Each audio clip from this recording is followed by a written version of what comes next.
Oke, baiklah, kita mulai aja. Bisa dengar semua ya, dengan jelas. Bisa Pak. Oke, baik. Assalamualaikum warahmatullahi wabarakatuh. Waalaikumsalam warahmatullahi wabarakatuh. Ya, alhamdulillah pada kesempatan kali ini belum ada separuh nih yang join. Mudah-mudahan dikasih tahu yang lain ya, biar bisa join juga. Ini insya Allah kayaknya kuliah terakhir.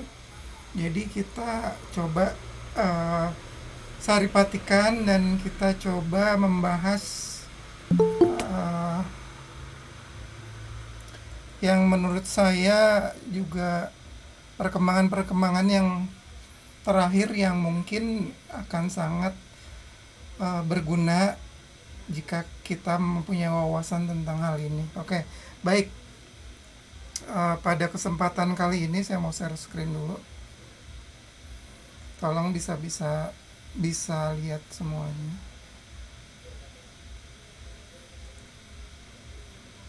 Share screen.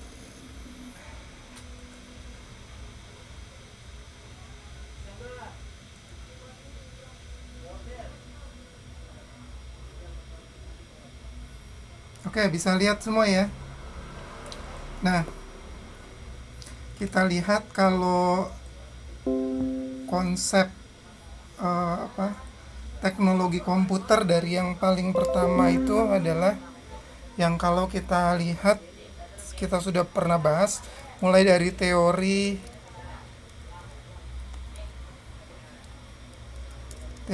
apa namanya eh, yang kemarin ada apa komputer yang dibuat oleh Charles Babbage ya.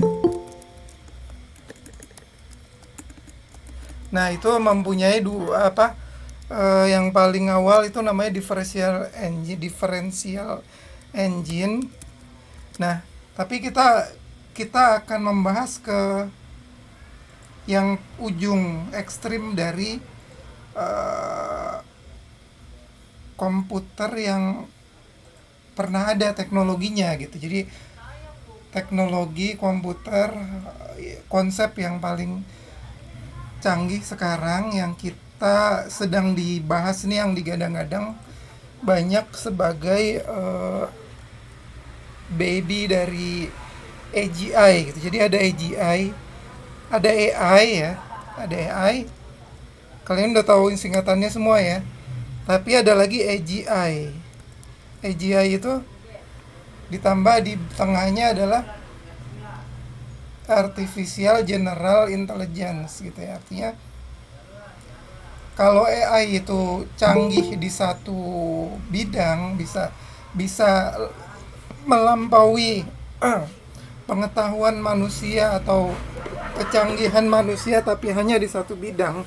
Tapi kalau AGI ini yang diharapkan bisa me, bisa jago di banyak bidang yang lebih baik dari manusia gitu kemampuannya gitu. Jadi kalau AI itu sudah lama gitu, jadi di bidang tertentu lebih jago dari manusia. Contohnya apa?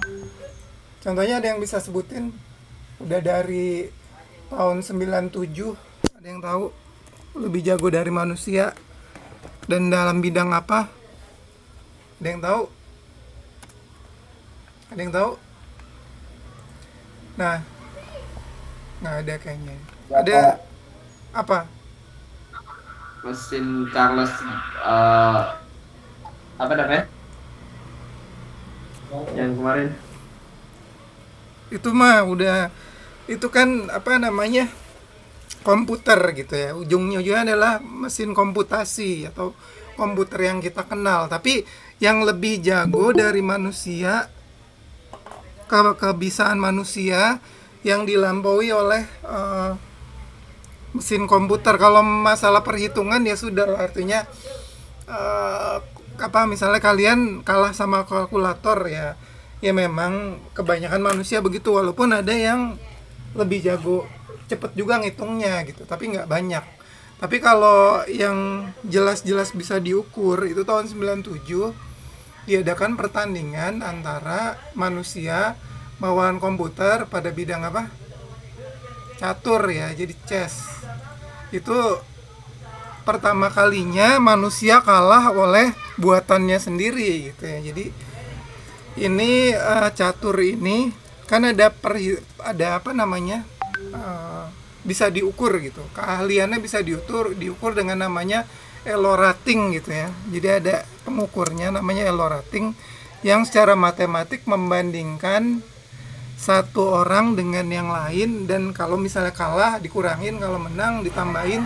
Akhirnya secara matematis itu bisa diukur seberapa kecanggihannya gitu. Nah, kalau udah dari tahun 97 manusia tuh kalah oleh komputer catur gitu. Oleh waktu itu adalah Grandmaster dunia Garry Kasparov, kalah sama komputer catur ya, yang paling canggih dan khusus dibuat untuk itu gitu. Tapi di tahun 2015 ini nggak perlu komputer yang khusus dibuat jago catur gitu ya. Jadi ini dibuat berupa AI ya, berupa AI itu adalah bedanya AI dengan komputer program pada umumnya. Kita harus perbedaannya dulu nih. Jadi AI itu adalah kalau kita mau membuat sebuah program, misalnya yang membedakan, kita mau bikin program yang membedakan antara anjing dan kucing gitu misalnya. Anjing, kucing gitu.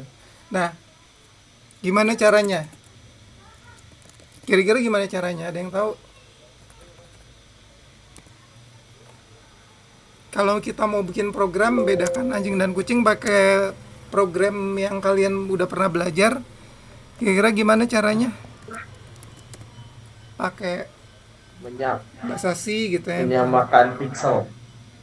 Menyamakan pixel. Oke, bisa menyamakan pixel. Terus dibandingin misalnya. Kalau pixelnya gimana caranya?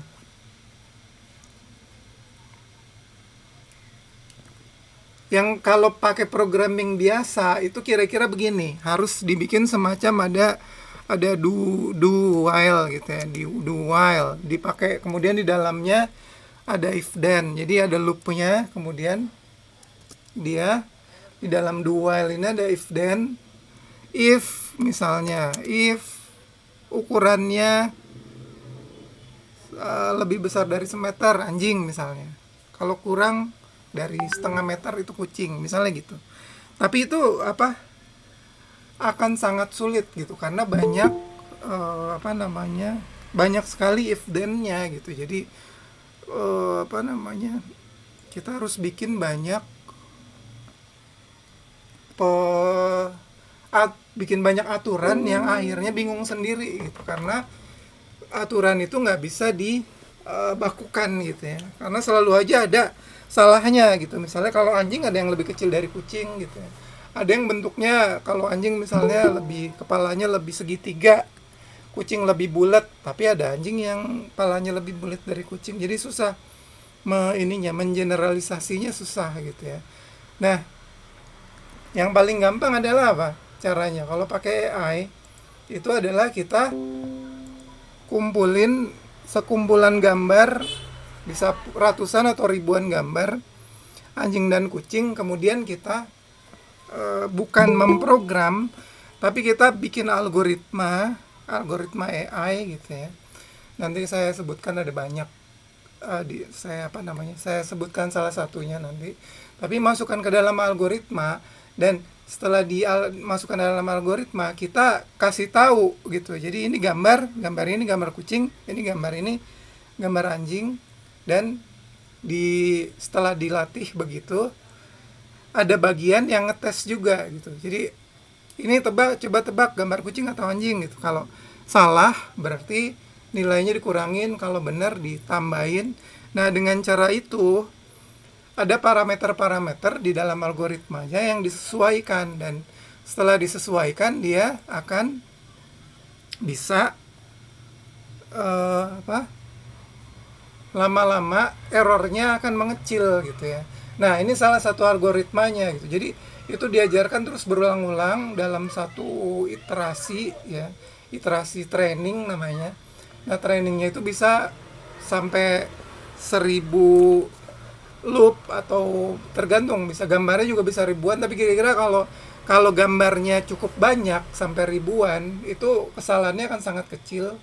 Kemudian kalau loopnya juga cukup banyak dan kemudian jaringannya kira-kira adalah seperti ini jaringannya apa?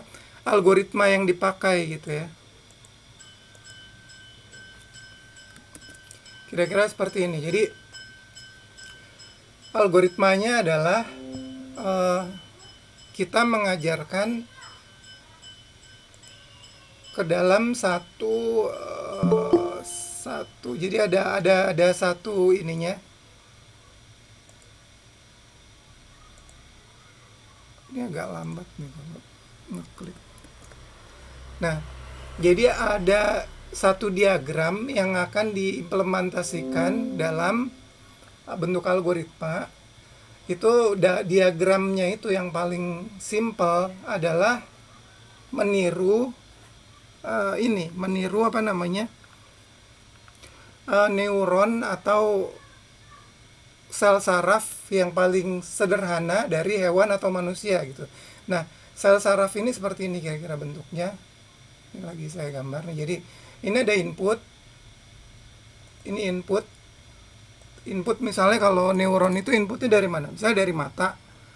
Mata itu ada sinar yang masuk, atau dari telinga ada suara yang masuk, itu jadi input. Kemudian masuk lewat urat saraf di dalam otak, di pojok yang paling depannya itu ada satu neuron gitu. Neuron ini yang menyatukan inputan, kemudian ada outputnya di sini.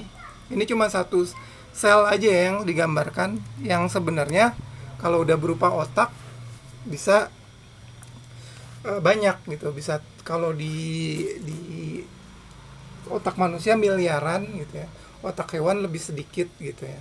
Nah, kemudian di sini ada input dari mata, telinga dan sebagainya. Kemudian di sini dia ada semacam apa namanya, senyawa garam gitu yang bisa menyimpan satu value gitu. Jadi kalau kita menyimpannya dalam satu weight gitu ya, weight atau value, sehingga kalau nilai ini input 1, misalnya ini input 1 dikali dengan weight 1 gitu ya. Nah, itu dia kita kemudian jumlahkan sampai misalnya input n gitu ya, ini n. Kemudian ini weight n juga. Nah, ini dijumlahkan itu jadi ininya, kalau di matematika tuh namanya sigma gitu ya, sigma itu kayak huruf E lah. Nah, sigma 1 sampai n misalnya, 1 sampai n. Kemudian di sini adalah ada matriks berupa matriks vektor ya. Jadi input 1 sampai input n gitu ya. Jadi ini dikali gitu ya, dikalikan. Nah, kemudian di sini nanti outputnya itu ada fungsi lagi gitu ya. Di sini outputnya sama dengan dikalikan ada fungsi misalnya yang dari 0 sampai 1 gitu. Jadi ada f sedikit di sini. Tapi secara matematik sebenarnya begitu, nggak terlalu sulit, dan ini ada variatifnya gitu ya, berupa matriks. Tapi di sini karena ini misalnya saya bisa buat di sini, ini bisa saya perbanyak gitu. Jadi ini input ini bisa saya copy gitu ya, copy diperbanyak, dan kemudian input yang dari satu output menjadi input lagi yang lain, kemudian saya bisa berlayer-layer gitu ya. Dan ini bisa diatur konfigurasinya macam-macam gitu ya. Nah, ini yang bisa nanti dilatih gitu. Itu tadi yang paling gampang membedakan misalnya anjing dan kucing gitu. Jadi kalau kita kasih ribuan gambar anjing dan kucing, lama-lama dia bisa belajar dan error rate-nya setelah dilatih dirubah konfigurasinya.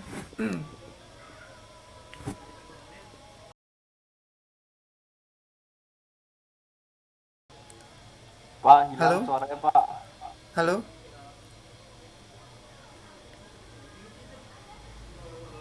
Presentasinya hilang Pak. Halo? Gambarnya hilang, Pak. Oh, gambar hilang, bentar. Ini tadi keganggu ini. Oke, Oh, iya, ada, Pak. ada lagi. Oke. Ya, jadi setelah sekian iterasi dia bisa apa namanya? Belajar gitu. Belajar polanya dan kemudian lama-lama errornya makin lama makin kecil gitu. Itu yang membedakan anjing dan kucing gitu. Misalnya yang paling salah satu algoritmanya seperti itu gitu. Jadi nah, balik lagi ke yang tadi. Kalau yang belajar catur tadi, kalau yang tahun 97 itu benar-benar dibuat mesin khusus bagaimana mengalahkan Garry Kasparov gitu ya, juara dunia catur waktu itu. Tapi yang tahun 2015 mesin yang sama AI yang lebih generik dibuat bukan cara dengan cara itu gitu. Jadi cuman dikasih tahu aturan-aturannya, kemudian dengan konfigurasi AI yang seperti ini yang mirip dengan yang mengenali anjing dan kucing, cuman jauh lebih rumit ya tentunya ininya bentuknya. Nah, kemudian dia dibuat ada 2 kopi, kemudian saling belajar untuk melawan satu dengan yang lainnya. Kopi yang satu dengan yang lainnya dilawanin gitu. Jadi dipertandingkan. Akhirnya setelah ribuan pertandingan itu lama makin jago gitu. Setelah ribuan pertandingan ngalahin manusia pun udah kalah gitu. Jadi itu tahun 2015 udah seperti itu. Dan itu tahun 2015 belum ada kan yang namanya ChatGPT, kemudian generatif AI yang bisa mengcopy gambar, kemudian bikin gambar baru lagi, kemudian bisa bikin musik. Kalau sekarang udah mulai banyak gitu ya. Nah, itu kenapa bisa begitu gitu? Karena banyak algoritma baru yang ditemukan nih antara 2015 sampai sekarang ya, sampai 2023. Jadi ini saya ceritakan nih yang jadi algoritmanya yang ditemukan sehingga kita bisa pada sampai tahap sekarang ini gitu. Jadi kalau kita lihat tadi untuk bisa AI itu walaupun jago ya tadi ya di satu bidang, tapi dia nggak bisa bidang yang lain gitu. Jadi ini tadi yang bisa catur, dia sama sekali nggak bisa ngerjain hal yang lain gitu. Jadi berbeda dengan yang diharapkan kalau dengan AGI gitu ya. AGI itu diharapkan dia bisa berbagai bidang dan dia akan bisa diajarin macam-macam dan cukup jago di situ. Nah, akhirnya kita diperkenalkan akhir 2022 dengan yang namanya ChatGPT ya. Nah, ChatGPT ini ternyata kalau dibanding-bandingkan gitu. Kalau ada lagu jangan dibanding-bandingin, ojo dibanding-banding. Oke, ini tapi kita banding-bandingkan. ChatGPT itu kalau yang versi 4 ya di sini. Itu ini ChatGPT versi 4 yang dipakai sekarang.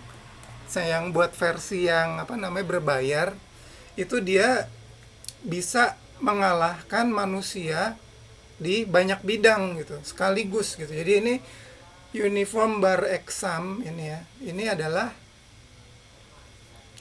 apa namanya, ilmu hukum nih. Jadi ini adalah ujian kompre kalau kita mau lulus ilmu hukum jadi pengacara di Amerika. Jadi ini seberapa bagus skornya? Skornya adalah 90% dari yang ikut eksam itu nilainya di bawah ChatGPT. Jadi cuma yang 10% aja yang apa ini nilainya di bawahnya gitu. Apa 10% aja yang lebih bagus dari ChatGPT gitu. Jadi dan ini kelihatan lagi nih 88% ini buat ini SAT itu adalah buat ujian masuk universitas di Amerika. Jadi kalau kita masuk di sini kan pakai SBMPTN kan.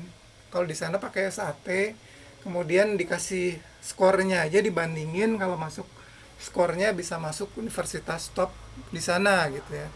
Dan universitas di top di sana kebanyakan justru yang ngetop yang apa namanya? Yang paling top justru bukan negeri. Negeri itu ya apa? Top cuman masih banyak yang di bawah universitas swastanya. Jadi kayak kalian kenal Harvard, Princeton, kemudian apa namanya? Harvard, Princeton, Stanford, MIT itu swasta semua tuh. Kalau yang negeri itu yang ada state-nya belakang gitu. Alhamdulillah dulu saya pernah kuliah tapi yang negeri gitu di sana. Nah, itu setelah kita banding-bandingkan seperti ini. Jadi ternyata dia nilainya menonjol gitu dibandingkan sama manusia gitu. Malah nih ada nih GRE ini buat engineering ya. Masuk ke teknik, jurusan teknik di Amerika. S2 itu pakai GRE. Ini 99% lebih bagus dari manusia. Jadi cuma 1% yang lebih jelek gitu. Yang nilainya cuma 1% orang aja yang bisa lebih bagus dari ChatGPT. Jadi ini menggambarkan udah bagus banget gitu. Jadi ini apa namanya, biologi art itu malah udah 100% nih udah. Ini bukan persen sih tapi 100 percentile gitu. Jadi udah 99% ngalahin yang lain gitu ya. Jadi ada di 1% yang terbaik gitu. Kira-kira begitu nih artinya begitu. 1% yang terbaik di sini. Kalau ini yang 99% terbaik, ini 90% terbaik gitu ya. Jadi di sini banyak yang 100% nih. Pengetahuan tentang pemerintahan, statistik, psikologi. Ini termasuk yang agak kurang nih fisik karena fisika ya. Fisika berarti perlu banyak termasuk bidang yang susah dimengerti juga oleh mesin gitu, tapi tetap ini bagus. Nah, begitu. Jadi makanya karena ini cukup bagus di semua bidang, makanya si ChatGPT ini digadang-gadang sebagai ininya namanya baby AGI gitu ya. Jadi nantinya yang akan bisa bisa jago di semua bidang gitu. Mengalahkan manusia, kebanyakan manusia gitu. Nah, ini menarik dalam segini. Jadi terutama kita membahas karena kita orang teknologi. Ya, kita nggak usah ngomong filosofinya. Wah, nanti gimana kalau manusia dikalahkan oleh mesin gitu. Katanya manusia ciptaan Allah yang paling baik. Tapi kita nggak bisa ngomongin kesana lah. Artinya, nah, manusia ciptaan terbaik, tapi dia bisa bikin sesuatu juga yang baik gitu kan. Tapi kita nggak ngomongin filosofi itu, tapi ke bagian teknisnya gitu. Nah, kita bahas nih sekarang kalau yang di sini. Yang jelas ChatGPT ini bagaimana membuatnya gitu. Bagaimana cara kerjanya kan gitu yang sekarang. Bagaimana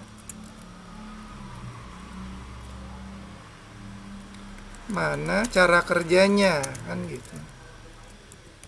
Kira-kira ada yang punya ide gimana cara kerjanya? Sebelum saya ceritakan. Halo. Belum. Oke.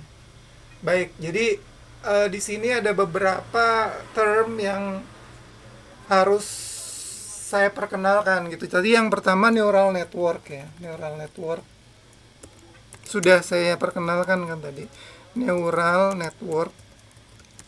Nah, tapi neural networknya sudah dalam bentuk yang paling canggih, itu yang namanya deep learning ya. Deep learning yang biasanya memang neural network ini di tahun 90-an, tahun 80-an, 90-an bentuknya yang masih satu atau beberapa neuron ya, bentuknya yang tadi seperti ini, tadi yang di bawah. Nah, tadi hilang.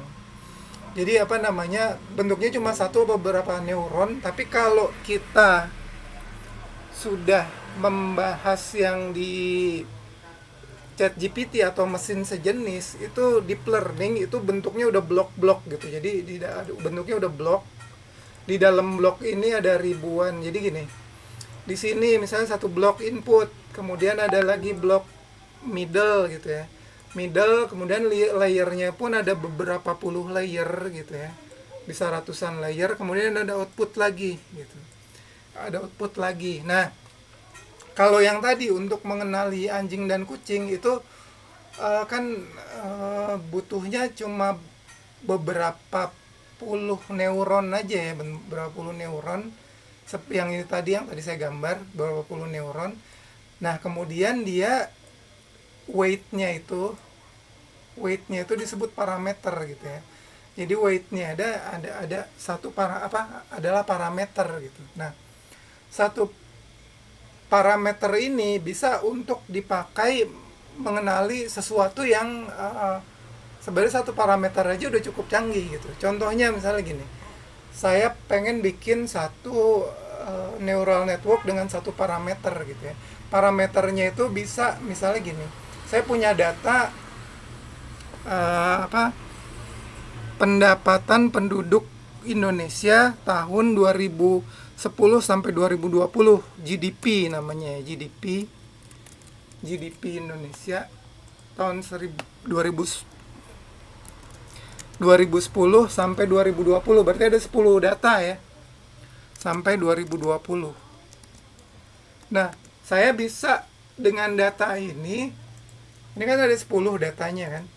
Saya bisa bikin dengan satu parameter aja itu, kemudian mentraining GDP satu network dengan satu parameter, dia bisa mengenali.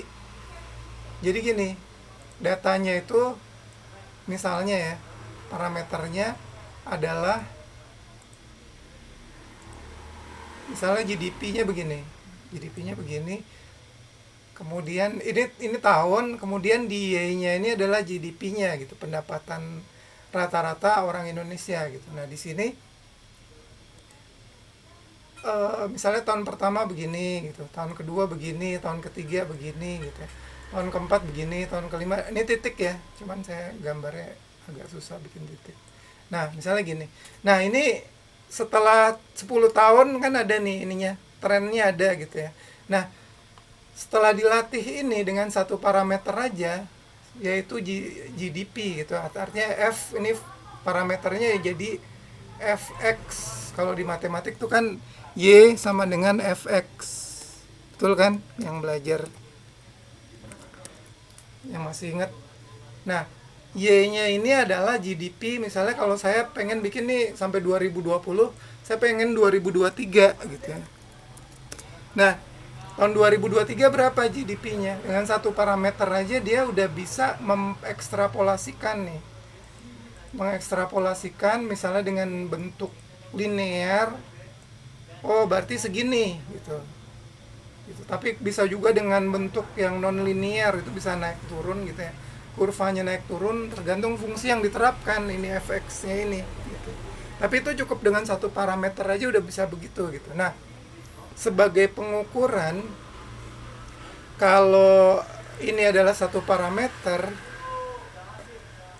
si ChatGPT ini yang versi 4 itu hampir 1 triliun parameter nih. Jadi dia punya 1 triliun atau 1 tera ya. Tapi ngomongnya triliun sih di sini. Triliun parameter. Jadi apa namanya, parameternya yang dirubah-rubah itu banyak sekali tergantung dari ininya gitu. Jadi ini dalam deep learning sehingga mesinnya juga bisa menampung 1 triliun parameter gitu ya. Jadi ini makanya sangat rumit nih ininya. Konfigurasinya gitu. Itu baru dari neural networknya gitu ya. Kemudian saya memperkenalkan hal kedua lagi nih yang perlu kalian tahu gitu untuk bisa tahu cara kerjanya gitu. Yang kedua adalah yang disebut dengan word vector. Ini juga konsep baru yang ditemukannya tahun 2012 baru ditemukan. Jadi ini kalian hidup belajar komputer di saat dimana banyak revolusi baru yang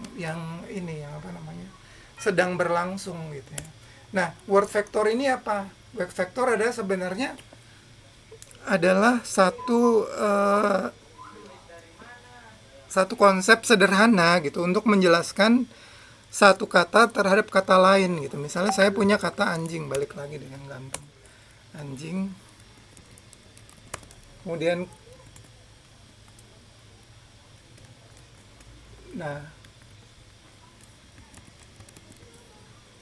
Kemudian ini bisa didefinisikan terhadap apa? Misalnya terhadap kata meja gitu misalnya. Bisa aja terserah saya gitu. Meja kalau dibandingkan dengan anjing kira-kira apa? Meja makhluk mati, anjing makhluk hidup. Meja bentuknya jauh dengan anjing dan seterusnya sehingga jauh berbeda, tapi ada yang sama. Oh, sama-sama kakinya 4, artinya akhirnya setelah dibandingkan kalau diskalakan dari -1 sampai 1 itu mirip atau sama, -1 itu sama sekali berlawanan gitu ya. Akhirnya saya kasih nilai misalnya -3 gitu, karena nggak mirip, -3, -0,5 gitu. Ini biar angkanya itu berada antara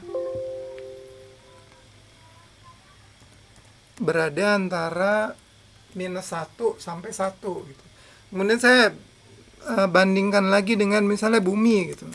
Bumi sama jauh lah misalnya -0,4 gitu. Terus ini misalnya ada misalnya ada paus gitu misalnya, dibandingin sama paus. Nah ini karena makhluk hidup ya udah 0,2 gitu, lebih mirip misalnya. Dan seterusnya gitu. Kemudian misalnya sama macan gitu misalnya. Macan ini lebih mirip lagi 0,7 gitu misalnya. Sama kucing misalnya. Kucing tadi kita udah bandingin ya, kucing sama anjing. Lebih mirip lagi ternyata karena gedenya lebih mendekati, ya udah 0,8 gitu misalnya. Nah, udah deket.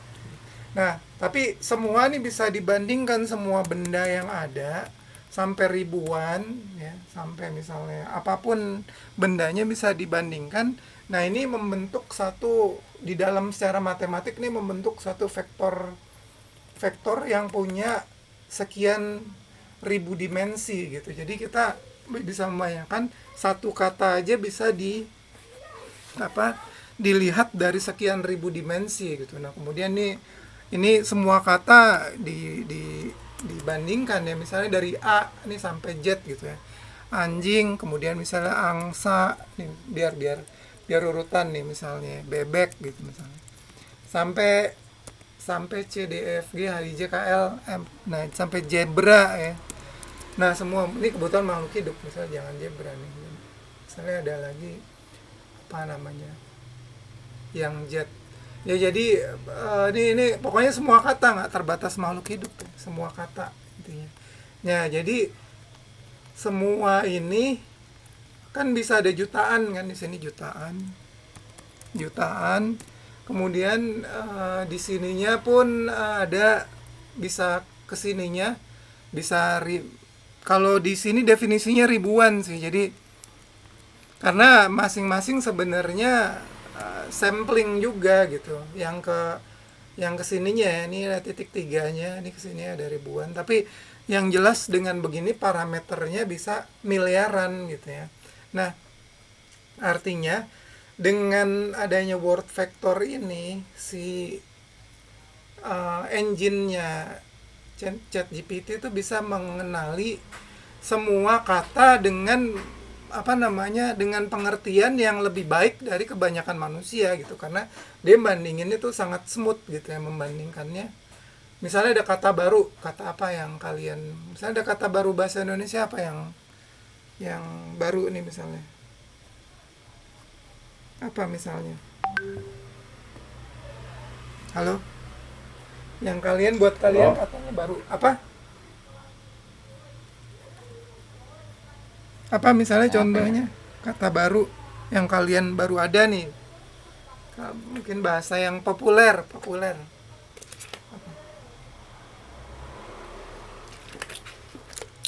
Misalnya ini nih mainan yang kemarin populer, lato-lato gitu. Tadinya saya nggak tahu lato-lato. Nah, lato-lato ini kan ini. Jadi pengertiannya lato-lato. Oh, ini ada di sini misalnya yang mirip dengan lato-lato, misalnya yoyo gitu misalnya. Jadi di sini ada, tahu yoyo kan? Nah, di sini sinonim kan, ini karena ini mirip gitu ya, 0,9 gitu. Jadi pengertian terhadap satu kata itu jauh lebih bagus daripada kita gitu. Karena kita paling cuman bedakan antara misalnya angsa dengan bebek aja, kita paling cuman tahu 1-2 parameter. Nah, ini bisa tahu kemiripannya dengan ribuan parameter gitu. Jadi pasti ini ada yang membedakannya, di mana ini lebih berbeda gitu. Nah, ini dia belajarnya ini parameternya dapat dari mana? Dari training gitu. Jadi parameternya ini yang ngisi bukan orang. Ini adalah hasil training. Jadi belajarnya dari mana? Nah, dari database. Ini yang ketiga, jadi 3 nih. Internet, seluruh internet kan isinya data teks internet. Ini dijejalkan setelah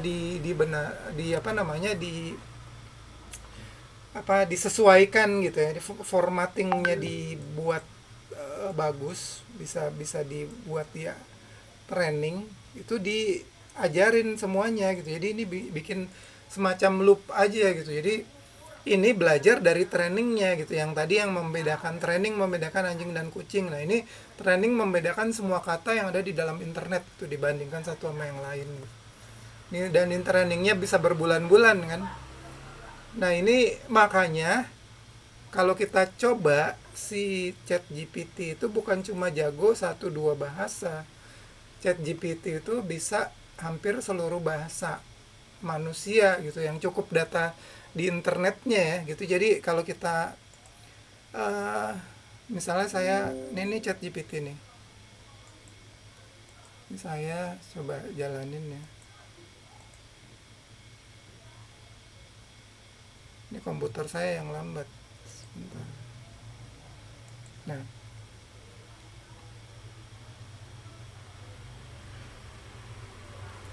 misalnya saya ngomong apa nih,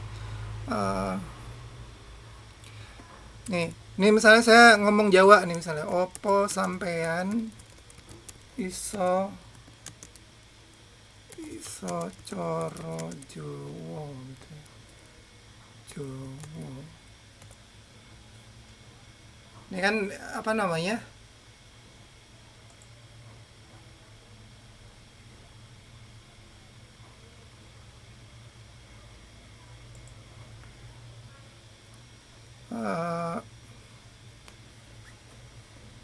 ini bahasa langsung, ini tadinya jadi bahasa Inggris, bahasa Jawa, bahasa Indonesia gitu. Ini saya jawab lagi dalam bahasa Indonesia. Jadi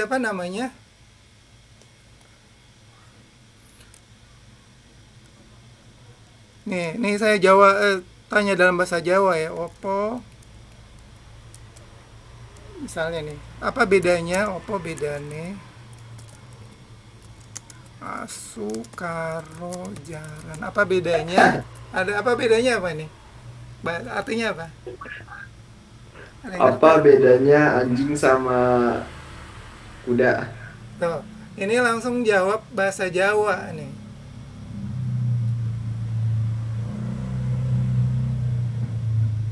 Ya, jadi apa namanya?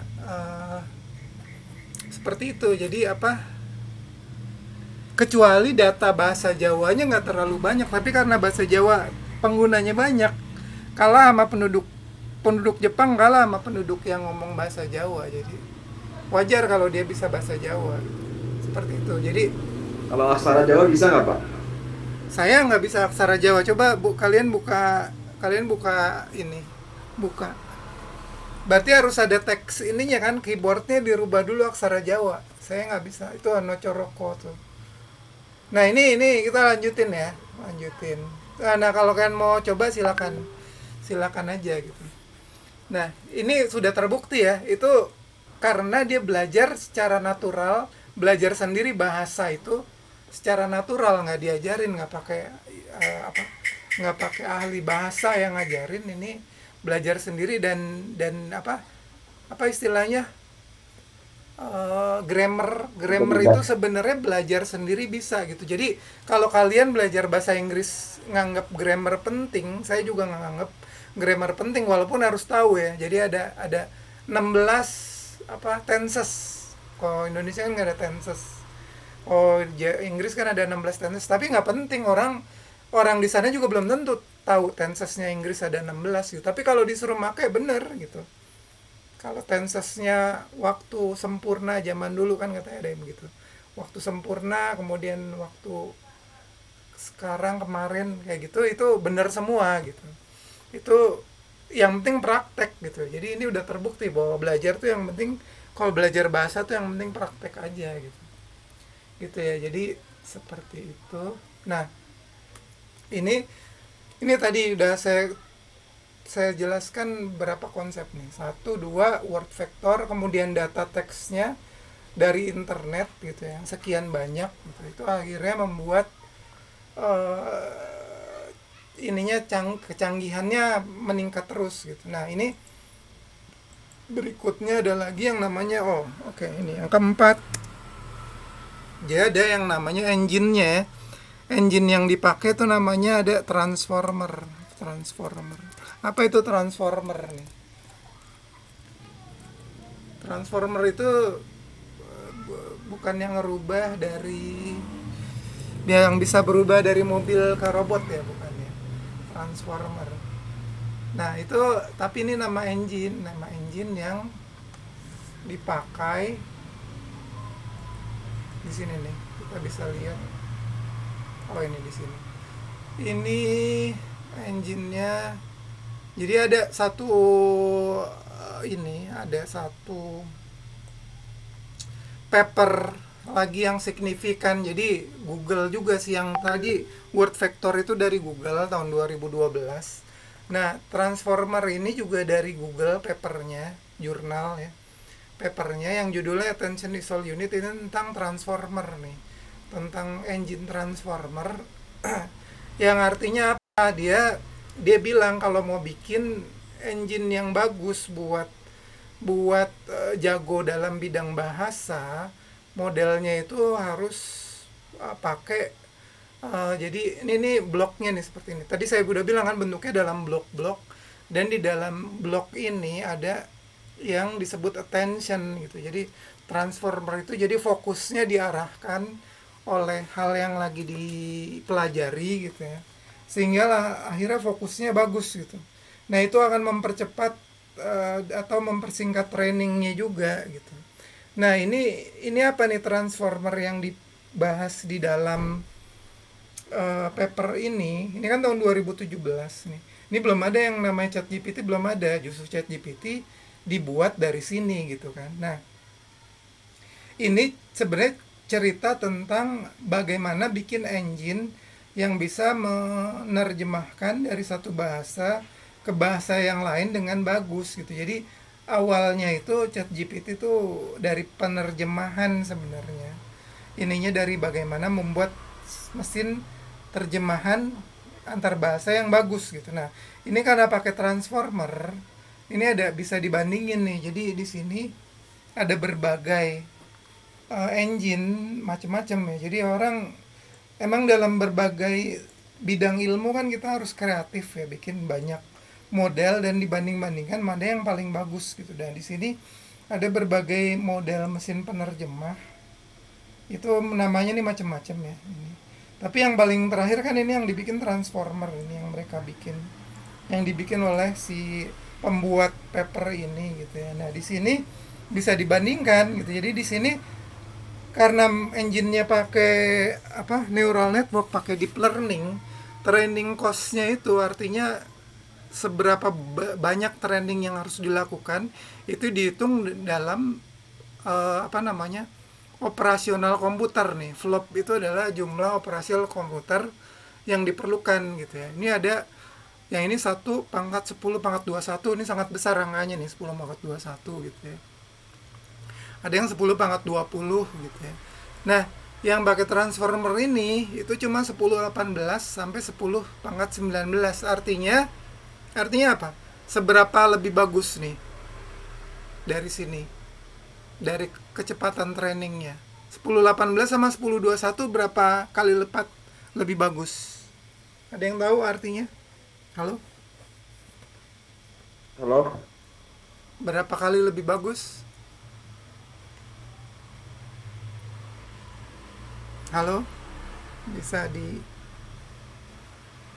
Halo, ada yang terbayang maksudnya? Halo?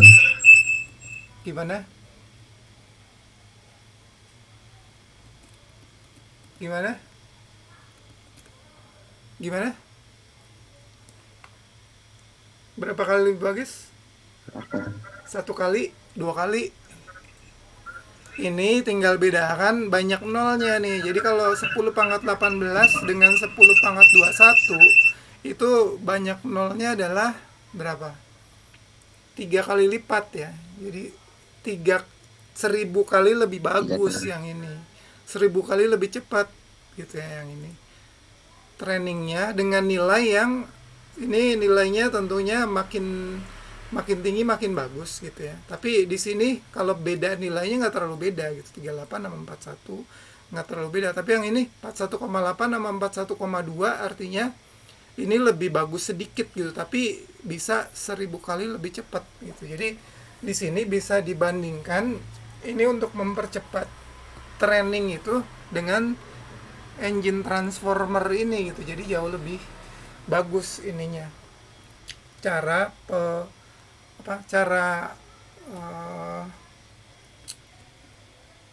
mentrainingnya gitu bisa jauh lebih cepat. Kira-kira begitu. Nah, sampai di sini ada pertanyaan?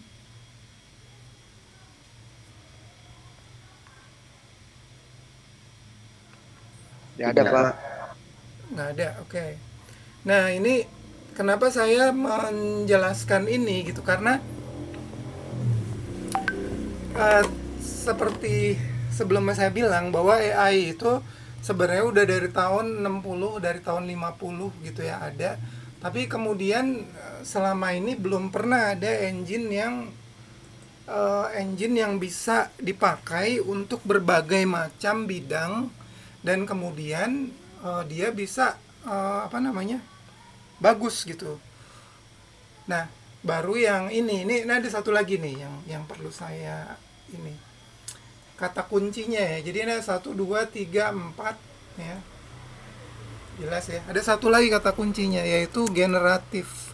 Generatif itu adalah kata pertama dari ChatGPT ya. Jadi generatif pre-train text gitu ya. GPT. Jadi generatif ini apa? Generatif itu artinya apa bahasa Inggris? Membuat ya. Jadi bisa membuat sesuatu gitu. Ini maksudnya apa generatif itu? Jadi ininya cara kerjanya adalah begini. ChatGPT-nya itu ya, generatifnya itu adalah begini.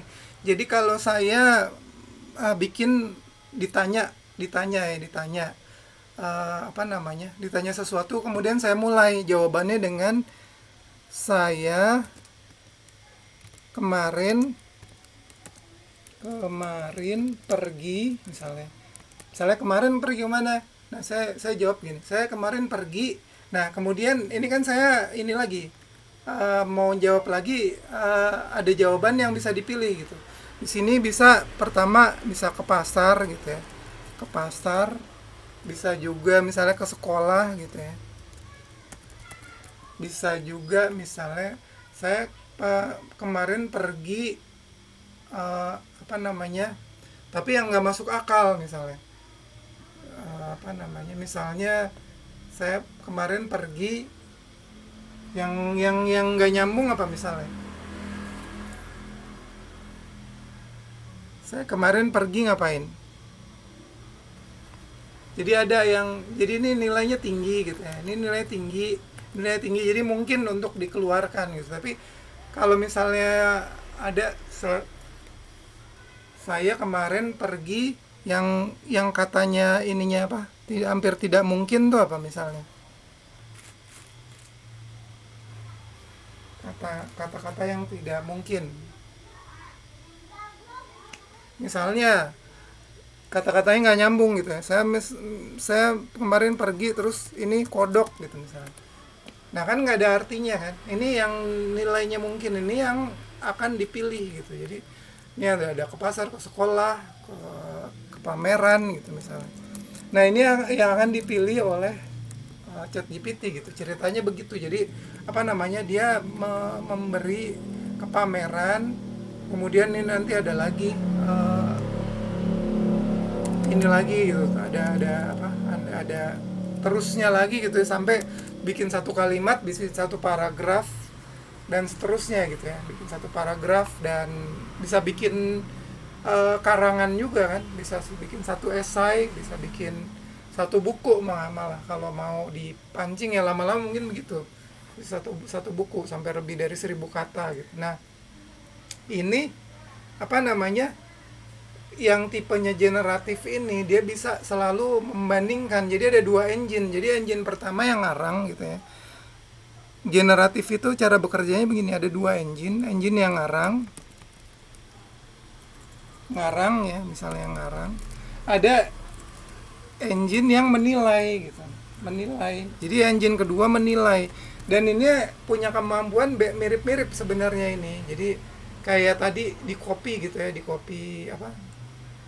Ada dua neural network di copy, kemudian punya kemampuan yang mirip, dan yang satu disuruh ngarang, yang satu disuruh menilai gitu. Nah, kalau misalnya disuruh menilai yang ini, saya kemarin pergi kodok, nah ini langsung nilainya langsung jelek gitu ya, 0 gitu. Dia disuruh ngarang lagi yang bagus kayak gitu, dan seterusnya. Jadi ke pameran ini terus disuruh ngarang lagi sampai panjang gitu, sampai 1000 kata gitu. Jadi lama-lama dia akan menghasilkan output yang makin lama makin bagus gitu ya. Ini generatif nih, seperti ini gitu. Jadi ini generatif ini, engine ini bukan cuma dipakai buat bikin kata-kata seperti di ChatGPT gitu. Tapi misalnya ini ada kalian, saya nih coba ketik ini nih misalnya, this person does not exist.com. Nah, ini dia akan ngarang muka manusia gitu, yang sebenarnya nggak ada, karena does not exist. Ini bukan foto gitu, tapi ini karangan komputer gitu. Jadi kalau kita reload lagi, dia akan ngarang lagi. Tapi ada bagian yang menilai juga. Jadi tapi ini bukan di bidang kata-kata kan, tapi di bidang image. Tapi cara kerjanya sama, generatif juga. Seperti itu. Jadi karena generatif, dia bagian ngarang-ngarang ini jago nih. Jadi setiap saya klik, dia ngarang lagi baru terus gitu ya. Jadi apa namanya, selalu ngarang yang baru, termasuk topinya gitu ya. Topinya, atau misalnya kalau ada kacamatanya dikarang juga gitu. Ini tadi termasuk apa, lip make up-nya juga dikarang. begitu. Jadi dan ini karena tadi ada yang bagian yang mengarang, ada yang bagian yang menilai. Ini kita karena bisa menilai ini cukup bagus gitu karena udah difilter oleh mesin yang menilai gitu. Jadi ini seperti itu gitu. Jadi tapi kalau yang bagian engine yang ini kan cuma buat gambar doang. Sementara kalau ChatGPT dia bisa apapun yang manusia create dalam bentuk tulisan atau baca gitu. Dia bisa melakukannya juga gitu. Jadi kemampuannya jadi jauh lebih bisa dinilai gitu secara kemampuan dibandingkan dengan manusia gitu ya. Kira-kira begitu. Oke. Eh, Nih jadi ada 5 aspek nih. 5 aspek cara kerja dari ChatGPT nih. Jadi apa namanya? Ini yang ngarang ini yang di sini. Jadi apa namanya? Nah, ini saya jelaskan begini karena apa? Karena yang di apa? Yang arahnya nanti kira-kira akan jadi apa namanya? Artificial General Intelligence yang ini ya. Yang jadi arahnya itu General Intelligence itu adalah kira-kira begitu, yang ada bagian ngarang ininya, generatifnya gitu. Jadi ini akan jadi populer sekali gitu, walaupun sekarang memang baru-baru semua gitu. Makanya belum ada mata kuliah ini, belum ada gitu. Jadi masih ada mata kuliahnya AI gitu ya. Tapi mungkin nanti akan jadi mata kuliah khusus gitu kali kalau udah populer gitu ya. Jadi ini sesuatu yang sedang berkembang gitu. Nah, eh,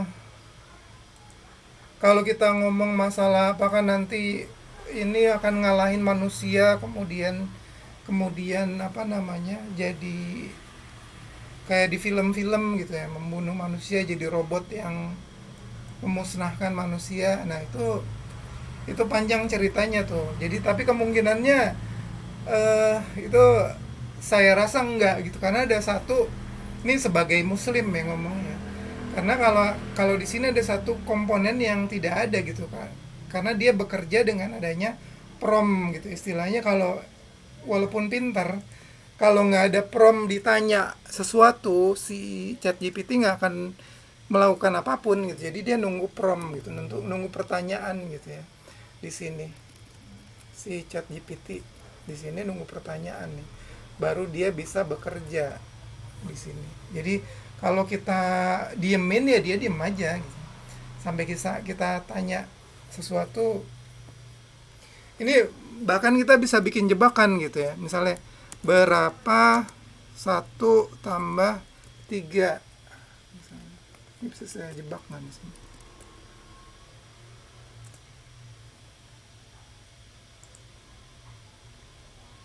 Ini kan benar ya, tapi kalau misalnya kita berusaha meyakinkan nih, misalnya bukan, jawabannya 5 misalnya.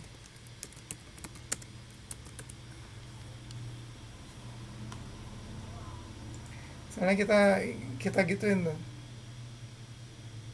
dia kan jawab lagi nih.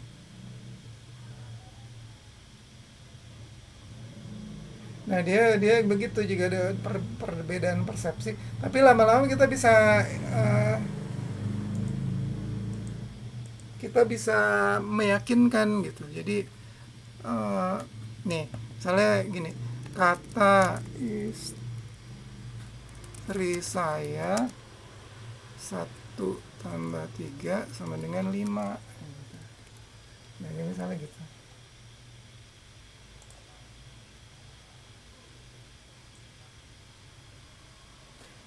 Jadi sebenarnya lama-lama kita bisa meyakinkan nih, apa namanya, uh, nih misalnya gini, dia berusaha ini juga gitu,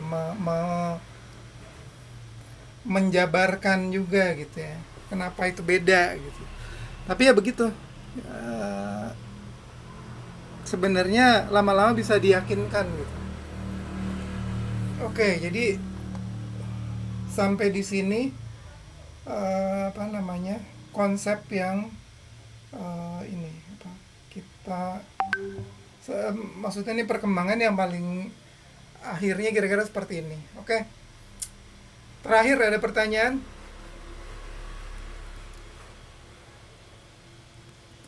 Mana nih tadi?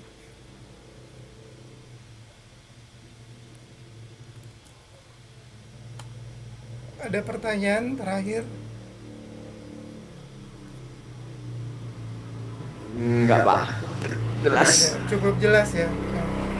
Ya, jadi karena ini kuliah terakhir, jadi saya harapkan ya ini sebagai kuliah yang untuk membuka wawasan gitu ya. Jadi berbagai teknologi yang diperkenalkan dari yang kemarin-kemarin gitu ya, berbagai konsep. Gimana? Makasih juga atas motivasinya. Oke, sama-sama. Ya, jadi kalian sebenarnya kalau berada di bidang ilmu komputer gitu ya, atau membahas mengenai teknologi komputer, ini sama seperti tahun misalnya 1900-an baru berkembang mesin ini misalnya mesin mobil itu lagi ada yang namanya kemudian bikin mesin mobil bensin. Kemudian ada mesin mobil diesel gitu kan yang pakai solar gitu. Nah, mesin mobil bensin namanya apa? Dulu ada yang nyebut mesinnya mesin oto gitu karena yang bikin oto gitu. Jadi sampai dinamain oleh sesuai nama penemunya gitu. Jadi itu tahun 1900-an gitu. Nah, kemudian kalau apa namanya? Kemudian ada radio, berkembang radio gitu. Jadi kalau tahun 70-an tuh radio itu lagi berkembangnya tuh saya sampai ada yang namanya apa waktu saya kecil gitu ya, itu ada yang namanya antar RT pakai radio brick tuh apa namanya itu apa namanya walkie talkie ya walkie talkie ya walkie gitu loh, berkembang habis itu melandai gitu ya. Tapi yang sekarang nih yang lagi berkembang cepat justru baru 5 tahun belakangan ini gitu ya, dari tahun 2015 ini di AI gitu. Jadi perkembangannya ini lagi kenceng-kencengnya gitu. Jadi makanya bahkan dibilang ini kan yang tahun mana nih tadi ini ya, yang di tahun 2023 itu kan GPT-4. Nah, nantinya GPT-5 katanya ada yang bilang nantinya bisa ada videonya gitu. Jadi ini bukan cuma ngejawab ini gitu, tapi ngejawabnya udah pakai apa namanya? Chat GPT-nya udah pakai apa namanya? Ilustrasi gambar dan video gitu. Artinya mungkin udah bisa bikinin kalian TA nih kayaknya. Ini yang sebenarnya ditakutkan banyak orang juga sebenarnya gitu. Jadi udah bisa bikinin karya tulis yang komplit gitu di sini dengan apa namanya chat GPT gitu. Kalau sekarang baru teks aja juga udah sebenarnya banyak yang apa itu tadi tes manusia juga udah kalah banyak gitu. Jadi orang sekarang mau bikin ini apa laporan itu bisa daripada nyuruh chat GPT bikin laporan gitu, kasih inputnya parameternya disuruh bikin laporan gitu. Jadi kita kan bukan cuma bisa nanya, tapi kita bisa masukin parameter gitu di sini. Jadi dengan itu kita bisa bikin karya tulis yang bagus sebenarnya gitu. Kalau untuk membantu kalian bisa gitu. Tapi memang ini yang jadi problema di dunia pendidikan, ini masih heboh nih dunia pendidikan dengan adanya chat GPT gitu. Oke, saya rasa itu sebagai penutup. Jadi kalau bahan buat ujiannya ya umum aja. Yang penting kalian selama ini mendengarkan saya, bahannya yang nggak jauh-jauh dari itu. Oke. Bisa dapat file materi buat dibaca-baca nggak, Pak? File materinya. Iya kan, Bapak kan jelasin di sini, Pak. Ya. Ada kita nggak? Kita jarang juga bertemu juga. Iya. Jadi gini, kalau file materinya kalau yang tentang matematik itu memang saya nggak mengususkan ke arah matematik gitu, karena emang ini sebenarnya banyak banyak banyak ilmunya yang matematis juga gitu ya. Tapi kalau file materinya saya coba minta kalian untuk ini misalnya mau nanya ke chat GPT juga bisa, nanya ke Google juga bisa, cuman kata-katanya itu kan berarti kata-katanya yang selalu saya jelaskan selama ini gitu. Misalnya apa neural network, kemudian ada apa kemarin Charles Babbage bikin apa, bikin analytical engine. Nah, berarti itu kata kuncinya itu aja yang kalian coba tolong di apa namanya? Tolong dipelajari gitu. Jadi saya kata kunci ini yang saya minta kalian ingat-ingat gitu ya. Kira-kira begitu. Jadi saya nggak pakai bahan khusus gitu. Tapi dari apa namanya? Kalau kalian ikuti dan kalau ada yang mencatat ininya apa yang saya ajarkan, kata kuncinya aja yang tolong di ini karena pengetahuannya yang cukup umum yang saya ajarkan, bagaimana cara kerja prosesor, bagaimana cara cara si apa namanya si apa misalnya Turing bikin namanya terus testing Turing itu apa gitu, Turing test itu apa gitu, seperti itu. Cukup ya saya rasa ya. Cukup Pak, cukup. Oke. Insyaallah. Oke, kalau nggak ada kita tutup dengan doa membaca kafaratul majlis subhanakallahumma bihamdika. Subhanakallahumma wa bihamdika asyhadu an la ilaha illa anta astaghfiruka wa atubu ilaik. Assalamualaikum warahmatullahi wabarakatuh.